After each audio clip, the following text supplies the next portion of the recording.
সন্ধেবেলায় সব কাজ সেরে টেরে একটু চাউমিন টিফিনে বানিয়ে নিলাম। আর কালকেও টিফিনের জন্য মনার স্কুলের রেখে দিলাম। ও স্কুলে নিয়ে যাবে। আজকে আমার মনটা ঠিক ভালো নেই, কারণ আমার মেয়েটার শরীর খারাপ। তো এখনই যাব, হোমিওপ্যাথি ডাক্তার দেখিয়ে নিয়ে আসবো। চলে এসেছি হোমিওপ্যাথি ডাক্তারখানায়। অন্যদিন আমার সোনামা কত হাসে, কত খেলে। আজকে হাসিই নেই মুখে, শরীরটা তো ভালো নেই। সেই জন্যেই আমার বান্ধবীর একটা লেখা পড়লাম, লেখাটা পড়ে খুবই ভালো লাগলো, তোমাদেরকেও একটু শোনাই।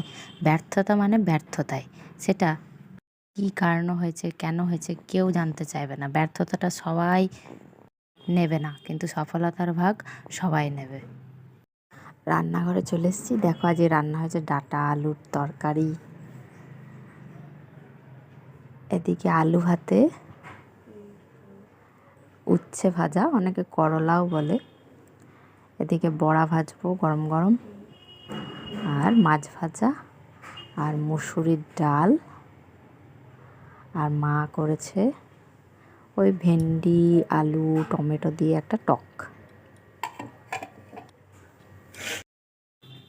এই তুই ঘুমাবি না?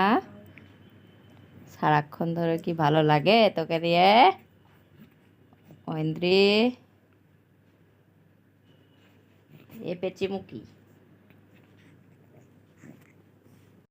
মনা আবার স্কুল থেকে এবারে আসবে, তাই বড়াগুলো একটু ভেজে নিচ্ছি।